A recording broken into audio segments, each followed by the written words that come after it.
G'day, I'm Troy. And I'm Brian. And we're the hosts of I Was a Teenage Fundamentalist, an Exvangelical podcast. We used to be loyal members and leaders in Australian Christian megachurches, but we're not anymore. I Was a Teenage Fundamentalist is an honest and hilarious peek behind the curtain at the weird, the worrying, and sometimes traumatic world of evangelicals and Pentecostals. We share our stories, we interview prominent guests in the global exvangelical space, and provide a platform for others to tell their stories about their time in evangelicalism and their journey out. Shortlisted at the recent Australian Podcast Awards, I Was a Teenage Fundamentalist gives you a unique global perspective into one of the fastest growing religions in the world from the people who actually lived it. You can find us wherever you get your podcasts and iwasateenagefundamentalist.com. Hello listeners, I'm your speaker Casey, host of the Cult Vault podcast, and I wanted to put a small announcement at the start of this episode. As with most of the content on this show, conversations do come with a trigger warning, so please proceed with caution.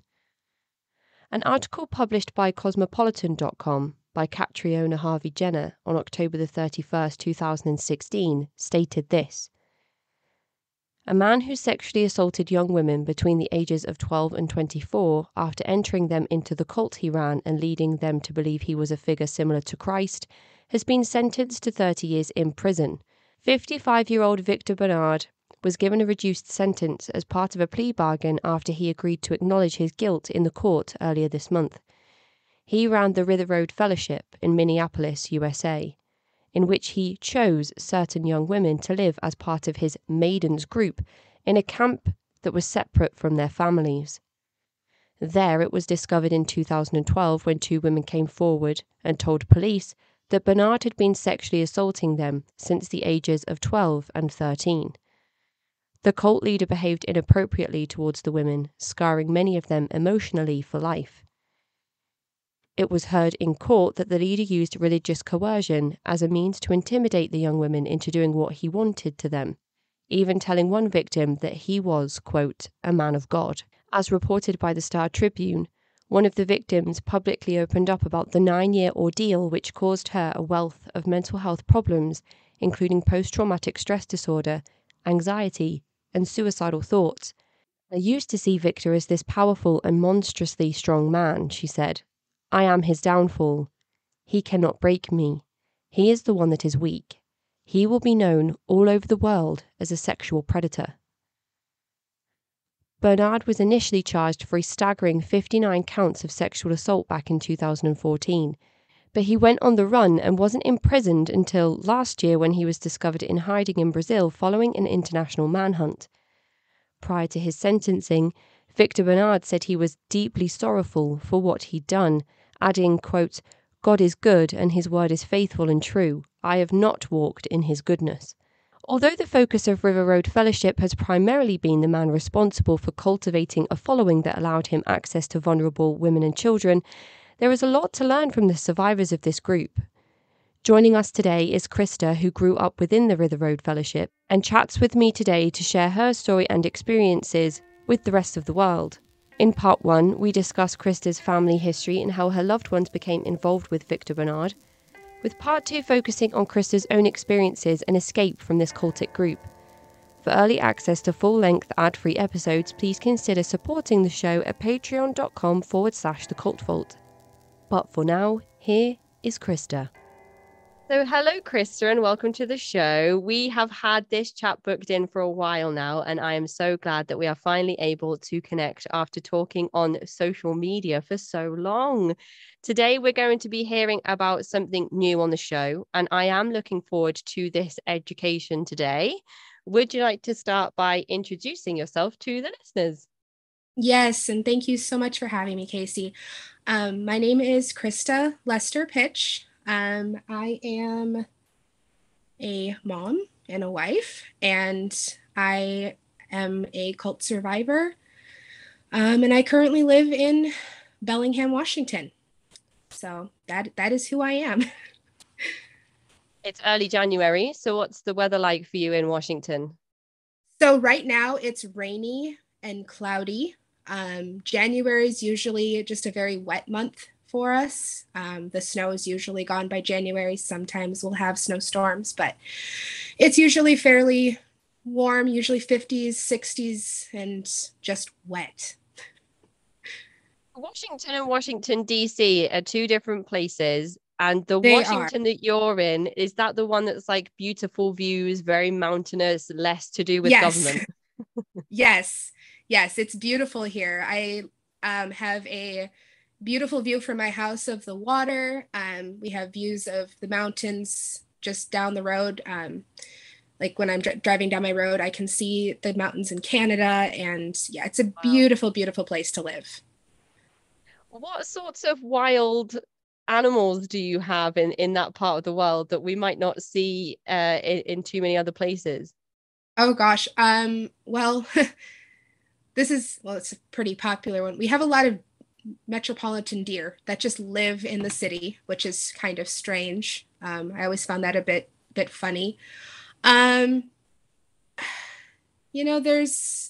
there's mountain goats up in the mountains. That's not super common everywhere.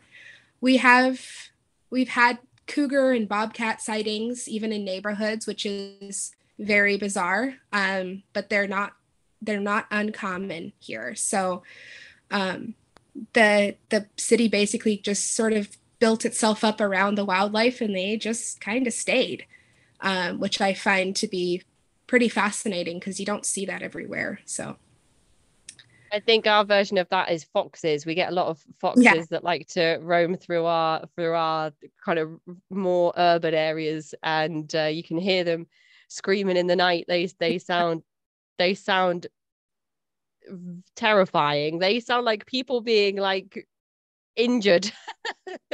Oh It took yeah, me yeah. years to realize that's I think I was up one night and I wasn't very well and I heard the noise and I was like, that sounds like it's right outside our house. There were two foxes like screaming at each other across the Oh my street and goodness. I was just like, that is what that noise is. And then I would hear it night after night and be like, there's the foxes again.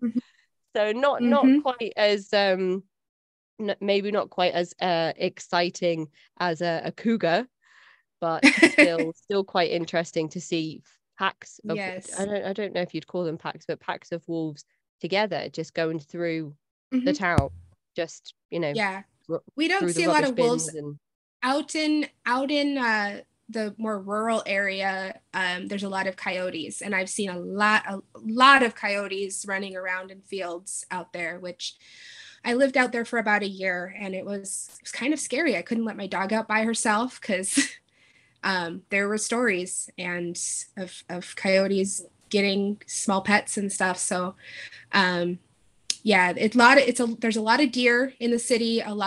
There's wildcats. I caught a raccoon on our outdoor camera a couple nights ago, just walking through our driveway. um, and then there's just other little animals like rabbits. There are a ton of rabbits all over the place, and especially in the springtime, they're everywhere. So yeah, it's sounds like a pretty I mean, beautiful place to live. it is a beautiful place to live. We live right adjacent, like backed up to a well, we call them green belts here, but it's basically a stand of trees that nobody's allowed to touch, and there's a trail through there. So even though we live in town, it is still very wooded and very beautiful.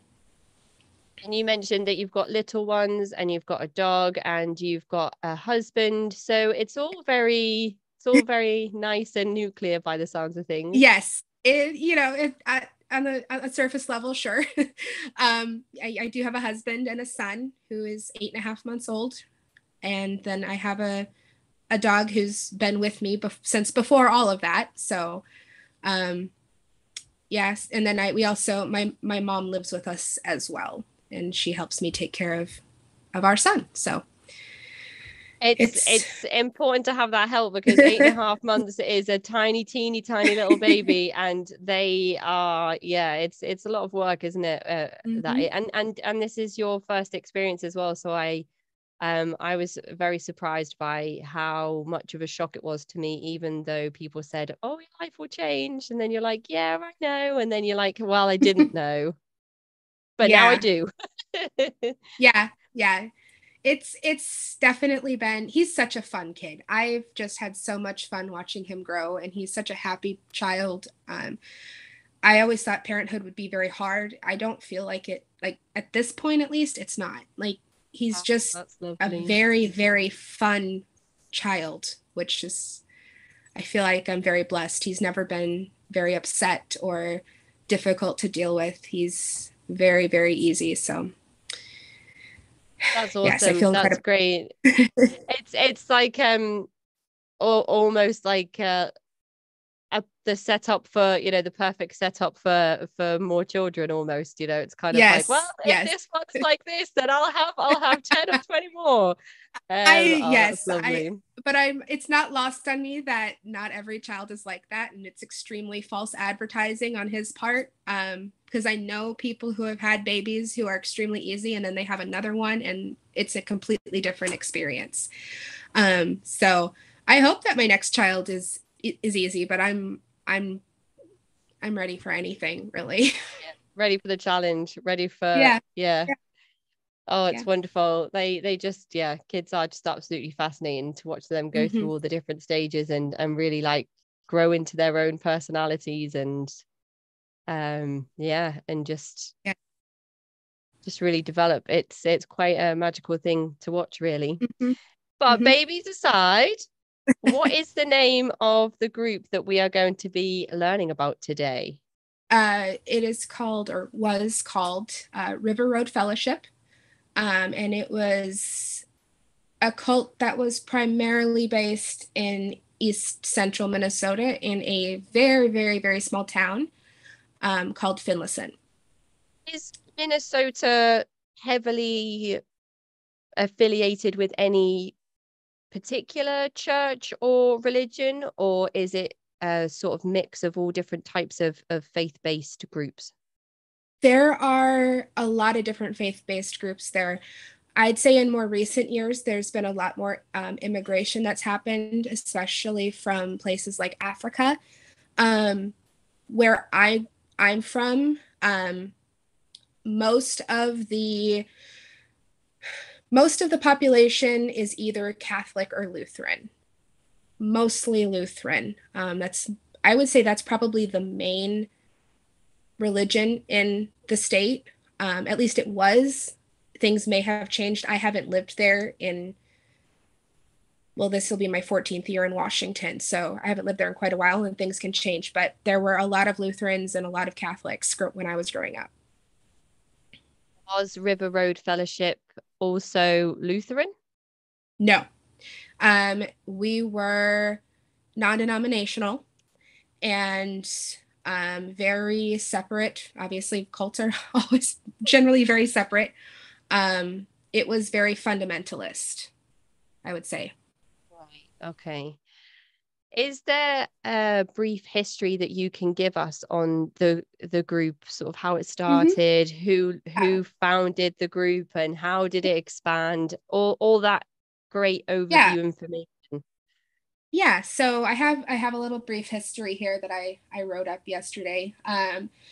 So it was started it actually came out of another group called The Way International, which is worldwide, pretty popular, non-denominational cult. A lot of people have heard of it, and if you haven't, there's a lot online about it. And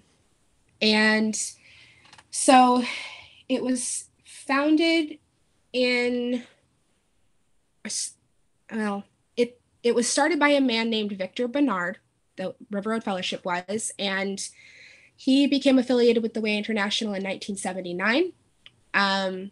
There was a group within the Way that was focused on training leadership that was called the Way Corps, and Victor was a part of that.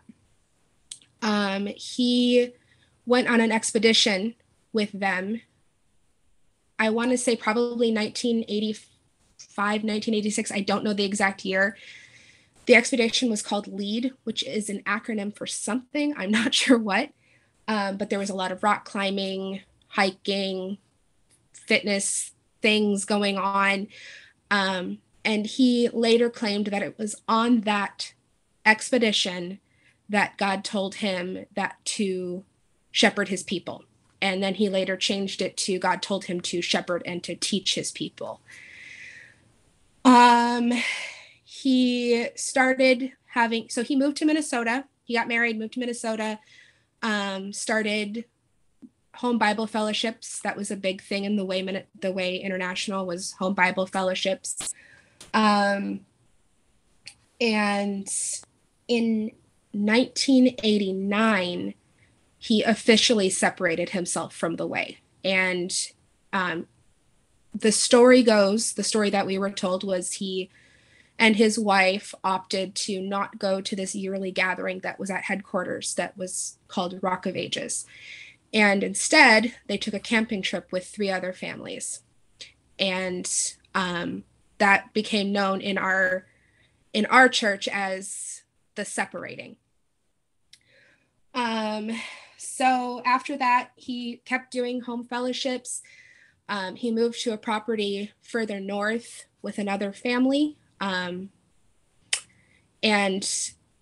my family lived on that property for about 6 months when I was a baby. And it was during that time that we lived there that River Road Fellowship was founded.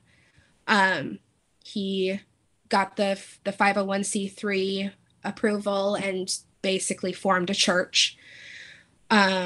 River Road was the name of the road he lived on.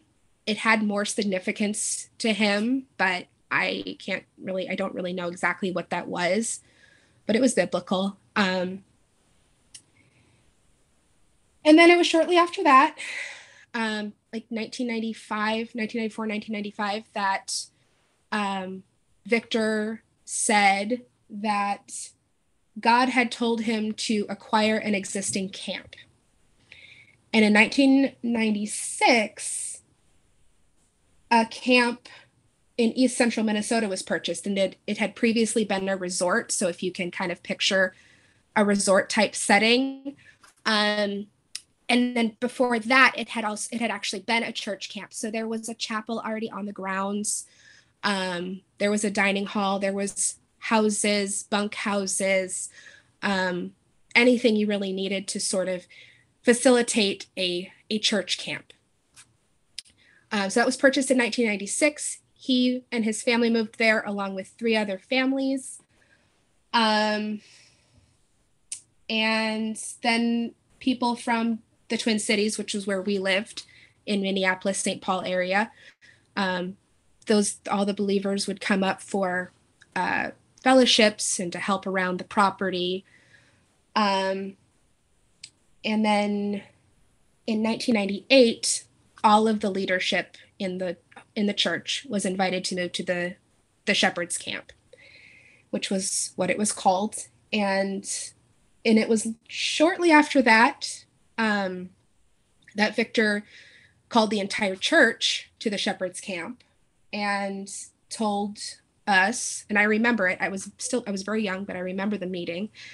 And he told us that he could no longer continue traveling to lead us, and that if we wanted to continue fellowshipping with him, that he would need us to move closer. And so my family packed up our home and we moved closer. We lived in a couple rented houses. That was still 1998.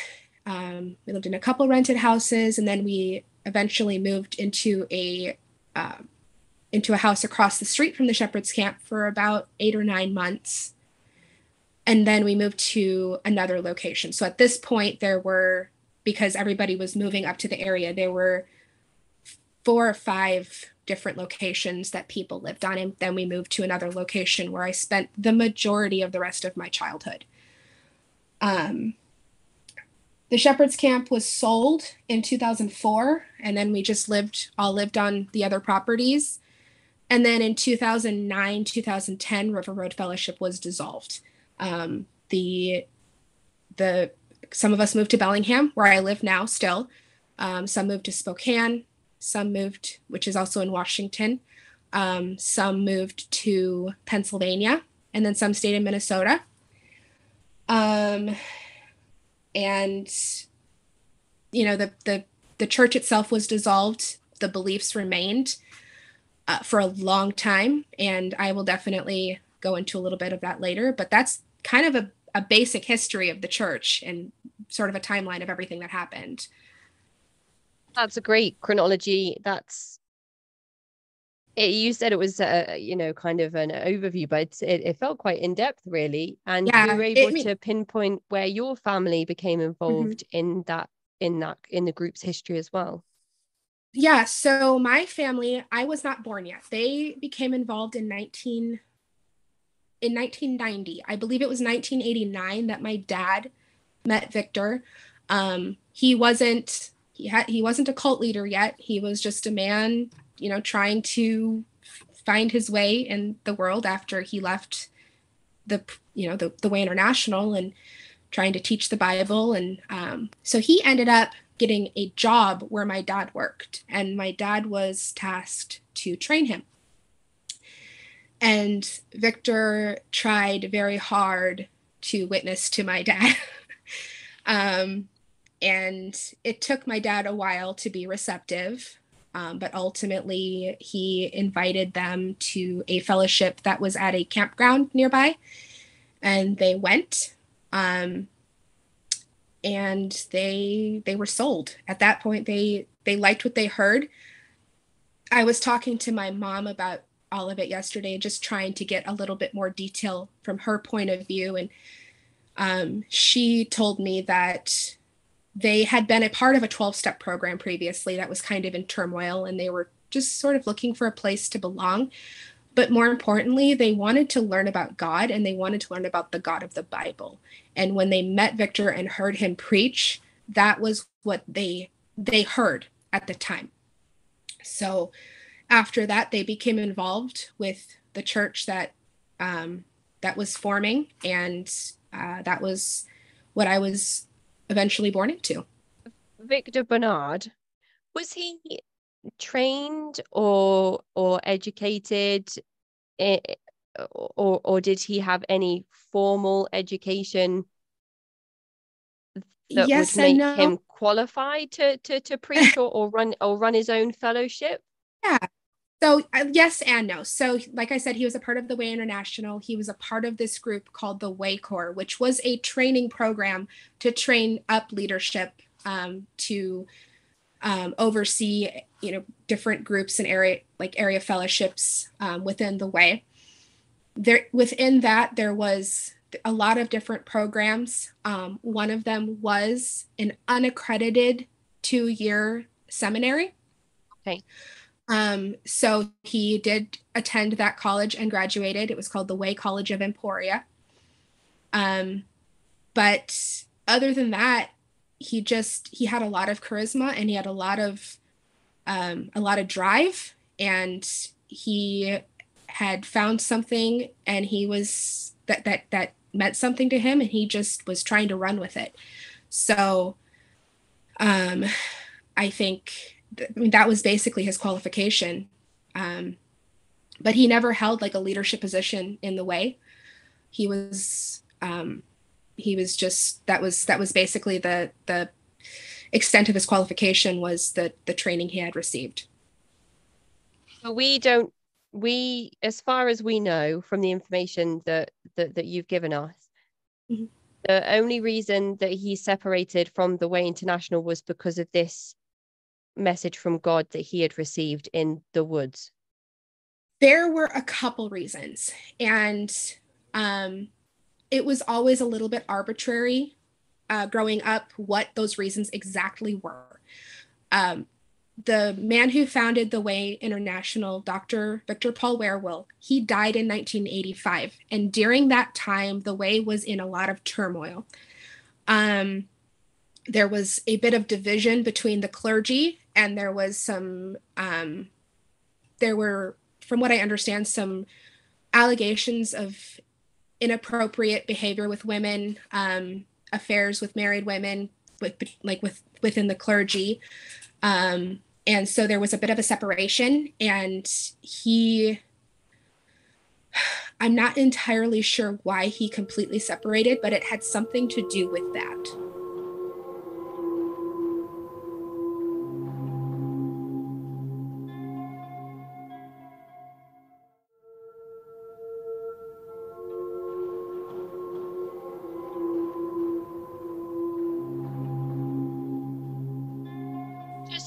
As an offside comment, you might not know the answer to this, and I'll probably take it out during the editing, but he didn't happen to be standing on some tall rock when he received this message.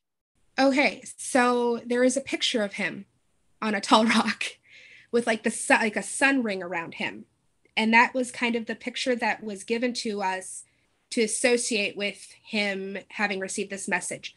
But the message itself was on a mountain. It was actually Mount El Capitan, which I believe is in New Mexico. And he was on a solo, like they all broke off into these solo camping trips, but they called them duos because it was you and God. And it was during that duo that he was said to have received this message. And I was actually in a meeting with him with a bunch of other young people, I would say maybe when I was 14 or 15 years old, and somebody actually asked him about what the experience was like. And I was kind of getting a kick out of this because he's like, well, God didn't actually speak to me.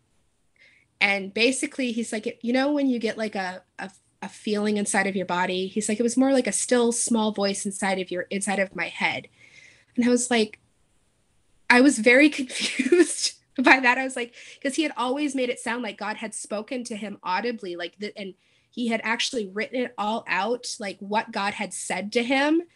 But then when he was recounting it in this meeting that I was in, it sounded more to me like it was something that he had more thought up in his own head. So that always, whenever I think about that, I just kind of get a kick out of it. And there were a lot of inconsistencies, obviously, like that growing up. And my brain is just the way that my brain operates, it's very quick to catch those things. So growing up, even though I was born into it, there was a lot of things that was just like, well, that doesn't make sense. That's not consistent with what happened over here. And I think that really helped me, you know, and this kind of is going forward, but that helped me in my decision to leave when I was 23. So interesting. His story is very similar to that of Moses in the Bible, yeah. isn't it? But yeah. Whenever we'd have like these historical slideshows and stuff, and that would like tell about the history of the Way International and how the River Road Fellowship came out of that, and like the whole story. It was told every year on New Year's Eve. That was kind of like our Christmas. We'd all get together at the Shepherd's Camp and we'd sit and we'd watch this historical slideshow, and the whole story was told. Because we didn't celebrate Christmas, we didn't celebrate any of the holidays, so that was kind of like our Christmas. And every time that they start talking about the message that he received from God, they would flash this picture on the screen of him standing on Mount El Capitan with this sun ring kind of around him, like the camera caught this ring of sunlight around him.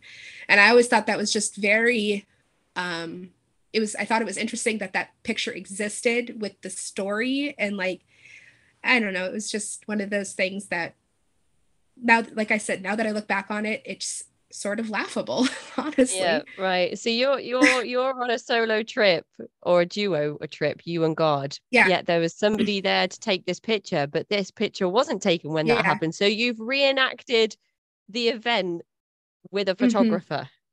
Yeah, or something. I don't really know. I wasn't there. I don't really know the whole story, or what was true and what was not. But yeah, that was definitely one of those things that was just like it was just, yeah, kind of funny when I look back on it. So we kind of know a little bit about Victor. What did he do? Was he kind of like a solo preacher, or did he have a family? Was he like a sort of like an average height and build, or was he a big imposing man? He was, I would say, about 6 feet tall. Very good looking man. I mean, if you see pictures of him, he was, I'd say classically handsome. Very charismatic. He did have a wife and children, and we can go more into that as we go on, because that's a whole story. But He, I've heard accounts of people being afraid of him. I never felt afraid of him. Just like in his presence, he was very close friends with my dad, so I saw him more in the beginning, as when I was younger, as more like an uncle figure. He wasn't somebody that I was afraid of. I knew that he was important and special, and that my dad especially loved him very, very much. But he was, I'd say, especially at the beginning, he was a very normal guy, that just wanted to have fellowship with like-minded people and teach the Bible. I see what you mean about the way that he looks. I don't think you would. I think sometimes you can look at individuals and there's a certain aesthetic that you might think reminds you of what other notable cult leaders have had in common: long hair, facial hair. But I see what you mean. I don't think I would pass this person in the street and think that's an interesting looking individual. He was the thing that was special about him was how he carried himself. He was very charismatic, and he was charismatic even in the way he carried himself, and the way that he walked into a room, even just in silence, commanded authority. Just the way that he presented, and it turned heads. And I didn't see him out in public very, like, outside of the church very often, but when I did, it was like he definitely stood out. And the way that his personality and the way that he treated people, and just his, even just his body language, which I always thought was rather fascinating, which is like the charisma. That's a classic sign of a cult leader from all of the research that I've done. So it tracks. But yeah, I'd, like I said, I've heard people having stories of being afraid of him. As in general, I didn't feel that way. I respected him, but I was not afraid of him. You mentioned that your parents, mostly your father, were very fond of Victor Bernard, and they were also in a 12-step recovery program. Yep. In the time leading up to meeting Victor. So there's a saying that says that you're always in recovery. Do you feel like your parents were in a place where there was maybe a gap or a void, or they were searching for something and it just happened to be that they met Victor at a time in their lives where they were more susceptible or vulnerable to somebody like Victor Bernard? I definitely do. And I think both of my parents are very strong-willed people. They both have very strong opinions on things. Like my father's passed away, but that's how he was. And my mom is the same way. I think they did find, or he found them in a very vulnerable point in their lives. But he also kind of wore them down. My dad would tell this story about how, like, he and Victor became friends. Victor was trying to invite him to one of his Bible fellowships. My dad didn't want to come, and then they'd invite my parents over to their house for dinner, and it would always be on a night that one of these fellowships was taking place, and he was just trying to, like, sort of manipulate him into coming, and my dad would always be like, no, no, no, no, no. And then finally, after several of these occasions, Victor actually came to their house and invited them to a fellowship at a campground. They were doing like a church camping trip, and there was a fellowship at a campground, and my dad was sort of considering it. My mom, the story goes that my mom was kind of standing there with her arms crossed, and she said, "I love God, but I hate organized religion." And Victor said to my mom, he said, "Laura, if you love God, you'll love this." And that was kind of the clincher for her. How can And you argue with that? You can't yeah, how argue could with you that. Like, argue with that? well, I do love God. I do love God, but I've Yeah. just said that I do love God. Yeah. So they went and they were they were sold. It was what they believed they were looking for. So yeah, that was the what happened essentially. I am thinking of a conversation that I had with Dr. Shaham Das, who is a forensic psychiatrist, and we spoke about 5 different types of narcissists. Mm-hmm. And one of the examples that Shaham gave, and I can't remember which one of the 5 categories this fell into, was the type of narcissist that will grind you down until you say yes. And then as soon as you say yes, that's when a fostering of dependency starts. So actually, even though it was you who said no, no, no, no, no, yes, eventually the leader starts saying no to you, and you're like, but please, because I can't, I don't know how to do life without you. And isn't that such a twisted thing to really untangle and understand, how you go from Oh being the yeah. person that says no to being the person that says I need you. Mm-hmm. Yeah, and that definitely tracks when I think about my parents' experience. I would say for quite some time before and after my parents joined the church, my dad and Victor were very, very close. But then not too long later, my dad just kind of became another one of the sheep. And my dad was always in a very unique position in the church. He was kind of the fixer of certain problems, and he kept a lot of secrets for people. He ran a lot of errands that he never could talk about, and like a lot of different. So he had a very unique position in the church, but he never held like a place of, regardless of how special Victor said he was to him, my dad never held a place of like high leadership, was never recognized or honored in any way. My dad ran parking for church services. Like that was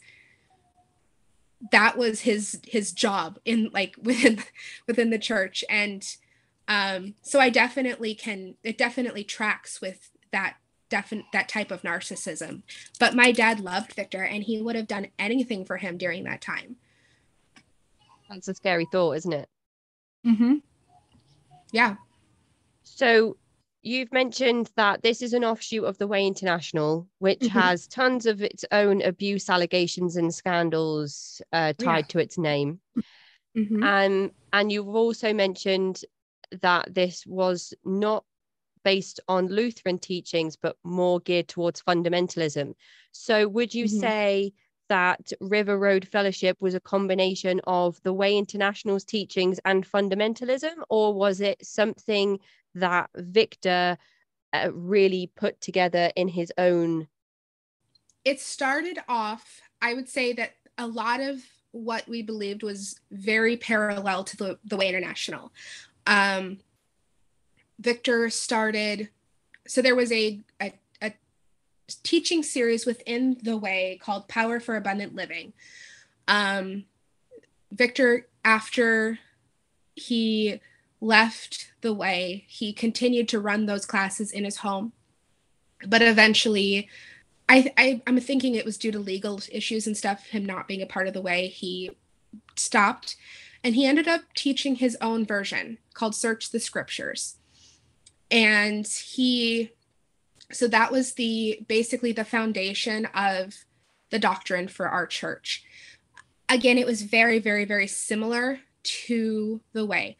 I would say that the biggest separation, the biggest initial separation between the Way and what Victor taught was that he believed that the church was the bride of Christ. The Way International did not believe that. The Way International believed that the children of Israel were the bride of Christ, and the church, the Gentiles, were the body of Christ. I don't know how all that works, but that was the big shift in doctrine. It continued to change throughout time, more and more teachings. He'd say God revealed this, like God revealed the bride to him, and God revealed this to him and that to him. And I can get into more of that in detail later on, but the foundation of what we believed was very, very, very similar to the Way. Okay. And I've just been looking up some more information on the Way International, and its earliest years were, it had a name before it became known as the Way International, and it was actually a radio broadcast ministry. The which Vesper is so Chime. interesting. Yeah. That's it, the Vesper Chimes. And that's so interesting because my conversation yesterday was with a woman called Rachel, who was brought up with Harold Camping's teachings, and Harold Camping was a radio broadcaster. So I always say these conversations, they just always all, they all cross over and link together. So we're talking about the age of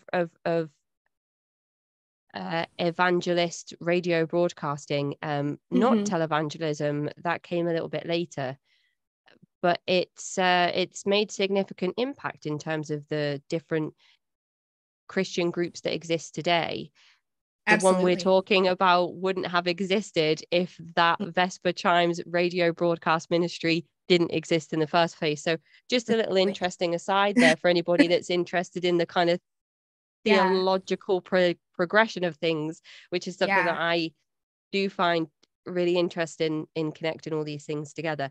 So you think that Victor really based his teachings on a combination of what he did agree with in the Way, and then the things he wanted to change, or the things that he believed were incorrect, and he knew the correct versions of those things, he then implemented into Precisely. Okay. And he was the only one who knew these things. There were lots of other Way Corps graduates that had started following him, people who were even had been in the Way much longer than him, but they somehow were not qualified to have any of this knowledge. Only he was. And if they had any questions or had any felt like they had received any revelation from God, they would always have to run it by him to make sure that it was correct.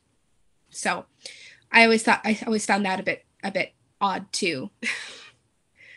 And if we're speaking about fundamentalist influences, was there a certain misogynistic aspect to the way that the fellowship was conducted? For a long time, misogynistic. The let the women keep silence in the church was a big thing. That was, I would say, for the majority of the time River Road Fellowship was functioning, women were not allowed to preach, teach. We were allowed to speak in the church, like as a maybe a supplement to teaching or something along those lines, but we were not allowed to teach the Bible. And there were certain women that he did lean on as advisors, but they were few and far between. I would say maybe only one or two. Most of the people that he collaborated with or talked to, they were men. And women, there was never a woman. Well, that's not true. Later on, there was two women. There were two women that were ordained but that was after River Road Fellowship was dissolved. So during the time that River Road Fellowship was functioning, there were no women that were ever ordained or held any type of top leadership position. The reason I asked that question is because I think that with some fundamentalist Christian teachings, there is often an environment that is created where the women are seen as less than. And I think it is in those environments where certain things can start taking place and go and go under the radar, which is prevalent to the discussion that we're going to be having in terms of why the fellowship dissolved in the first place. Mm-hmm. And if anybody decides to go and look at River Road Fellowship before they listen to, you know, the second part of our interview, they're Mm-hmm. probably going to come across like all the information that you can find on Rick Oh yeah. Aravos's website, Oh and yeah. that sort of thing. So Yeah. once you had began attending River Road Fellowship, going to the actual site, and then you moved over and lived locally so that you could attend Mm-hmm. as a family the Mm-hmm. services that Victor Bernard was putting on for people. What Mm-hmm. would you say at that point? So was it 98 at that point, 1998? 98, 99, somewhere in there. So Mm-hmm. what would you say as a child, your typical week with River Road Fellowship, what did it look like in that period of time? So, moving across the street from the camp, we were very much a part of what was happening at the Shepherd's Camp. So during that time, there were animals that lived on the property, cows, pigs, chickens, and sheep. And the women took care of the sheep, the men took care of all of the other animals. So my typical day would be mind you, I lived there during the school year and we were all homeschooled. So my typical day would be getting up early in the morning, and going out to help tend to the sheep. We would come home, we'd do our school work. And my whole childhood growing up, we only did coursework for half days. So it's usually like 8:30 to 12:30 every day. And then in the afternoons, we would do, sometimes we'd be at home, sometimes we would have some sort of organized fellowship or function happening across the street. And then 4 o'clock would come around, and that was our second, what we called it animal care. And but it was basically, barn chores, and we went out and took care of the sheep again, and then came home, had dinner. Sometimes there were night fellowships when I was little. I did not attend those. We were just put to bed and our parents would attend to them. But then, when I got older, obviously we were expected to, if we could stay up later. And so that was a typical day. And it was similar once we moved busy. too. It's a pretty busy day, and it's very much Mm-hmm. centered around the activities of the fellowship. Oh yes, and it was very similar once we moved too. Like the flavor didn't change much from location to location. You mentioned that your mum was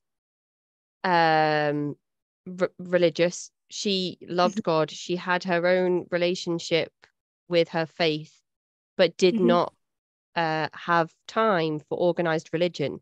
At this point, this is very much organized religion, isn't it? You've just Mm-hmm. talked about a pretty regimented timetable that yourselves and the adults were expected to adhere to. So Mm-hmm. at this point, are your parents fully committed, both your mum and dad? Absolutely. And there's a lot of backstory behind why. My mom fully believed for the majority of my childhood that the only reason that she got pregnant with me was because Victor prayed over her, and that she basically owed him my life. She'd been having trouble conceiving, and she asked to be prayed over at this meeting that, I don't remember exactly what the meeting was about, but and he asked her what about. She said she wanted to have a baby, and then she got pregnant with me. So she always believed that I was like the result of that. My dad had some serious health issues. I mean, first off, my dad was the kind of person who was a very, very loyal friend. He, once he was your friend, you couldn't get rid of him, and that's just who he was. And so he had become friends with this man, and he was going to see it through. And but then he had some very severe health issues, and was actually very severe physical health issues and mental health issues. And the story that I was told is Victor essentially saved his life and basically brought him back to reality and helped him get the help he needed. So they felt very strongly that they owed their lives and my life to Victor. And they were going to follow him wherever he went. I think that's confirmation bias, looking for a sign that this is the right thing to do, having issues conceiving or trouble conceiving, and then putting the actual pregnancy down to the act of one man praying over you. I imagine, well, we've heard people say on the show how powerful that can be when they've had those experiences. And your father's health on top of that is, it's just another added layer.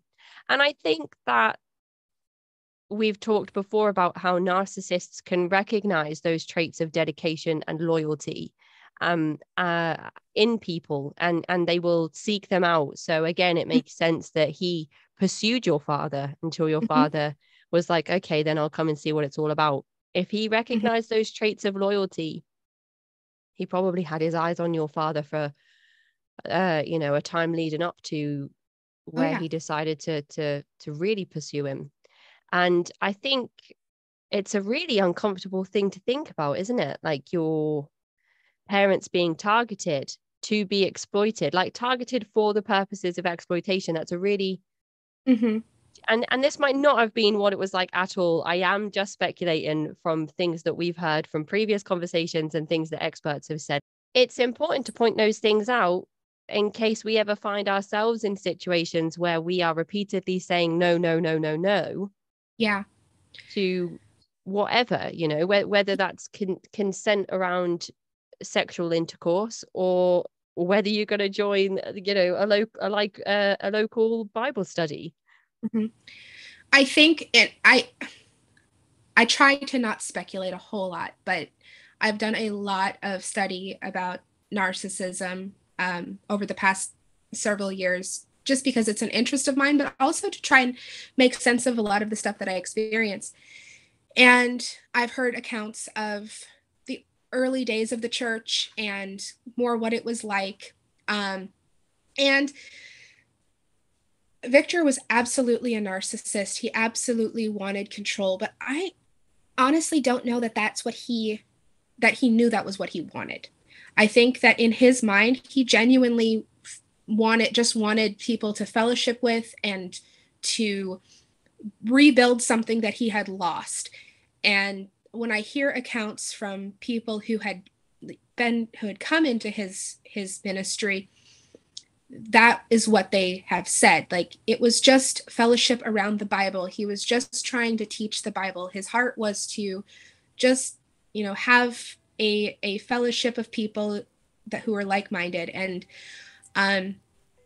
I genuinely believe that he believed that's what he wanted, but the way that his mind operated and the way that he went about it was not necessarily the best, and it just became more and more convoluted and sinister as time went on, and his true intentions and his true colors began to come out more and more. That is the end of part 1 of this mini-series on the River Road Fellowship. For early access to ad-free full-length episodes, please visit patreon.com/thecultvault. To contact me, you can find me at cultvaultpodcast@gmail.com, or follow me on Twitter and Instagram @cultvaultpod. I'm your speaker, Casey, host of the Cult Vault Podcast.